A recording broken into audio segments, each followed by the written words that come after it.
Bismillahirrahmanirrahim. Assalamualaikum warahmatullahi wabarakatuh. Bismillahirrahmanirrahim. Alhamdulillahi wa syukrulillah. Allahumma salli wa sallim ala sayyidina Muhammad wa ala alihi wa ashabihi ajma'in.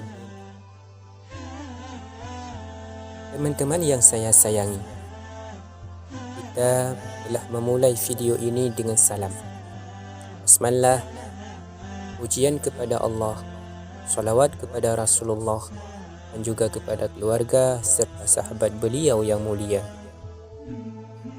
Semoga kita selalu diberikan kesihatan, rahmat dari Allah serta rezeki yang melimpah bijahi Rasulillah.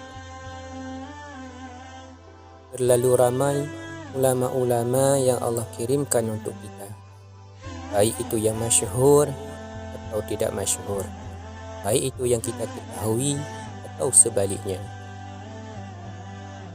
Jika kita sebutkan satu persatu para ulama semenjak generasi awal sampai sekarang, pasti tidak cukup waktu 1 jam hanya untuk memaparkan ulama-ulama kurun waktu 100 tahun awal, baik itu yang tergolong dalam Khulafaur Rasyidin atau setelahnya.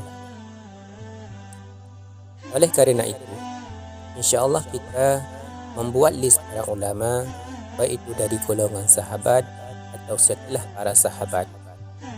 Mudah-mudahan bisa menambah mahabbah kita kepada para ulama, mengikuti jejak ulama yang pastinya mereka-mereka ini sangatlah kenal ajaran agama.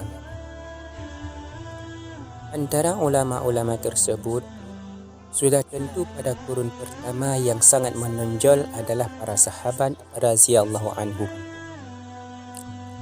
Sebagaimana kita ketahui, sahabat Rasulullah sangatlah cemerlang, dan di antara mereka ada Abu Bakar As-Siddiq, ada Umar, Utsman, Ali dan lain-lain sebagainya. Dan Abu Bakar As-Siddiq merupakan salah seorang sahabat Nabi yang termasyhur. Kemasyhurannya bukan saja bagi penduduk bumi, tapi namanya harum hingga ke langit tinggi.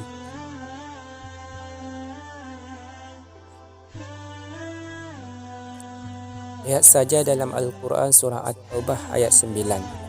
Allah yang maha mengetahui segala rahasia berfirman, maksudnya salah seorang dari 2 orang ketika keduanya berada dalam gua. Juga dalam surah Az-Zumar ayat 33 yang artinya, dan orang-orang yang membawa kebenaran dan yang membenarkannya, mereka itulah orang-orang yang bertakwa. Dan masih banyak lagi sanjungan-sanjungan kepada beliau, baik itu dalam Al-Quran maupun dalam hadis. Dari firman Allah tersebut menunjukkan betapa namanya harum dan mulia. Lalu siapakah Abu Bakar As-Siddiq dan bagaimana perjalanan hidup dan spiritualnya? Simak video ini sampai akhir. Abu Bakar lahir pada 27 Oktober 573 Masehi di Mekah dan diberi nama Abdullah bin Abu Quhafah At-Taimi Utsman. Ibunya bernama Mukhair Salma binti Sakhar. Abu Bakar bertemu jalur nasab dengan Rasulullah sallallahu alaihi wasallam pada Murrah bin Ka'ab. Ayah Abu Bakar dan ibunya masih dari Bani Taim. Bani Taim tersebut merupakan klan dari suku Quraisy yang menetap di lembah kota Mekah, di area sekitar Ka'bah dan sumur Zamzam.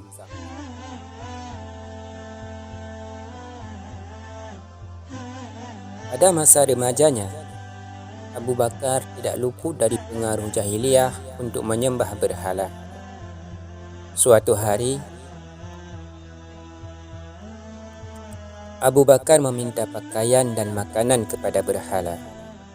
Akan tetapi, apa yang dimintakan tidak dikabulkan. Lalu Abu Bakar mengancam berhala dan akan memukulnya dengan batu, dan beliau berkata,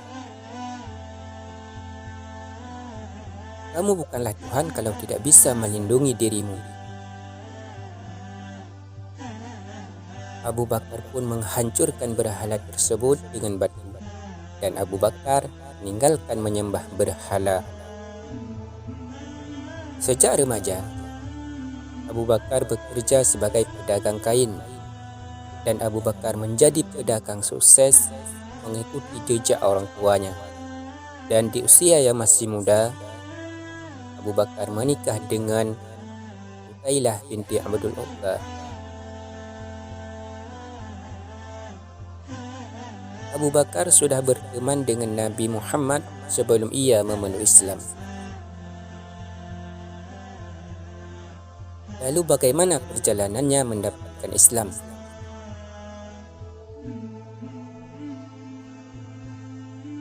Abu Bakar As-Siddiq memeluk Islam berawal dari sebuah mimpi ketika ia berada di Yaman. Dalam mimpi tersebut, Abu Bakar melihat matahari dan bulan berada dalam pangkuannya. Lalu ia memeluk matahari dan bulan tersebut. Abu Bakar penasaran apa arti mimpi tersebut, sehingga ia memutuskan untuk berjumpa dengan seorang rahib yang terkenal untuk menanyakan hal yang dialaminya dalam mimpi.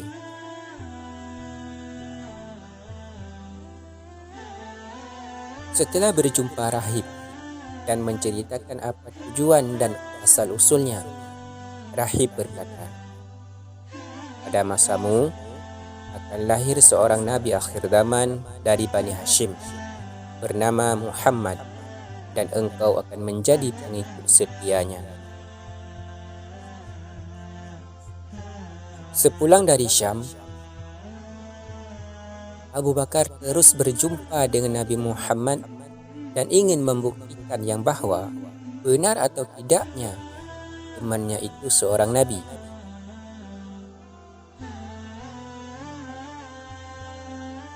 Abu Bakar berkata pada Nabi, "Jika engkau seorang nabi, seharusnya engkau mempunyai mukjizat, dan tunjukkan mukjizat padaku." Lalu Nabi Muhammad menjawab, "Tidak cukupkah mukjizat yang engkau saksikan di Yaman dan apa yang telah engkau dengar dari rahib yang engkau temui?" Mendengar jawaban Nabi seperti itu, Abu Bakar terus memeluk Islam. Setelah memeluk Islam, Abu Bakar mengajak istrinya Utailah binti Abdul Uzza untuk memeluk Islam, tapi ia tidak mau dan akhirnya diceraikan. Abu Bakar mempunyai 4 orang istri sejak sebelum Islam dan sesudah Islam. Yang pertama yaitu Utailah binti Abdul Uzza yang telah diceraikan, dan dari Utailah mempunyai 2 orang anak, yaitu Abdullah dan Asma.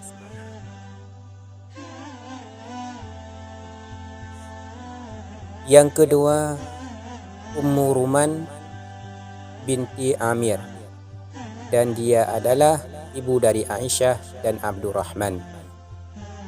Dan istrinya yang ketiga yaitu Asma binti Umais, dia adalah ibu dari Muhammad. Yang terakhir, Habibah binti Kharijah. Ada yang mengatakan namanya Mulaikah binti Kharijah, dan dia adalah ibu dari Ummu Kalsum.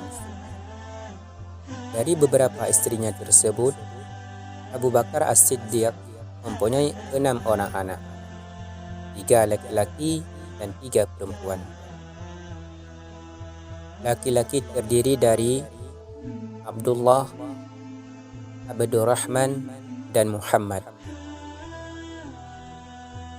Dan yang perempuan yaitu Asma, Aisyah, dan Ummu Kalsum. Abu Bakar seorang sahabat yang sangat lembut dan sangat takut kepada Allah Subhanahu wa Ta'ala. Karena suatu malam Abu Bakar disuguhi makanan oleh budaknya, lalu Abu Bakar memakannya sesuap. Abu Bakar bertanya kepada budaknya, "Dari mana kamu memperoleh makanan ini?" Sang budak menjawab, "Dahulu aku pernah berpapasan dengan suatu kaum di masa jahiliyah. Lalu aku melakukan jampi-jampi kepada mereka, dan mereka berjanji untuk memberiku sesuatu. Nah, hari ini aku bertemu dengan mereka lagi, dan ternyata mereka sedang mengadakan pesta, sehingga mereka pun memberiku makanan ini. Kamu nyaris menghancurkanku," kata Abu Bakar. Kemudian tangannya dimasukkan ke tenggorokannya agar muntah, namun tidak kunjung keluar. Lalu seseorang berkata kepadanya, "Makanan tidak bisa keluar kecuali dengan air." Kemudian Abu Bakar minta diambilkan sebaskom air dan meminumnya hingga muntah. Seseorang berkata, "Semoga Allah merahmatimu. Semua ini hanya demi sesuap makanan?" Abu Bakar menjawab, "Seandainya ia tidak bisa keluar kecuali bersama nyawaku, niscaya aku keluarkan ia. Aku mendengar Rasulullah Sallallahu Alaihi Wasallam bersabda, setiap jasad yang tumbuh dari makanan haram, maka neraka lebih pantas untuknya. Karena itu, aku takut sekira ada sebahagian dari tubuhku yang tumbuh dari sesuap makanan ini."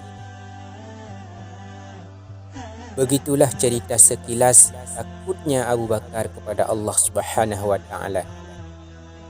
Setelah Rasulullah wafat, Abu Bakar diangkat menjadi pemimpin umat yang dikenal dengan khalifah, dan beliau merupakan khalifah pertama dalam kepimpinan Islam.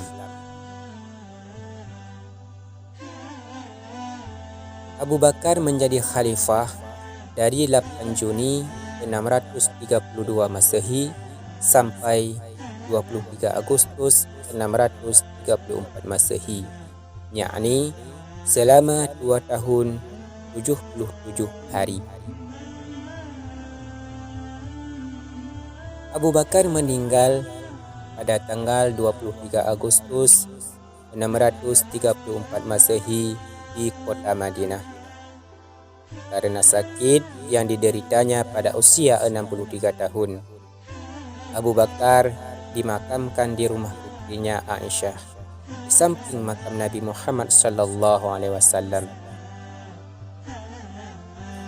Abu Bakar seorang sahabat yang mempunyai puncak kemuliaan tidak terdaki oleh orang-orang yang memiliki perbuatan-perbuatan yang besar dan ilmu-ilmu yang tinggi. Begitulah sekilas tentang Abu Bakar, perjalanan hidupnya yang singkat, dan beliau merupakan sahabat Nabi yang paling agung. Semoga derajatnya semakin tinggi di sisi Allah, dan semoga kita bisa menjadi sebahagian daripada orang-orang yang selalu mengikuti jejak Rasulullah, mengikuti jejak para ulama-ulama, baik mereka itu daripada golongan sahabat ataupun bukan sahabat. Amin ya rabbal alamin. Semoga video ini bermanfaat untuk kita semua dan bisa menjadi pedoman hidup. Wallahu a'lam bishawab.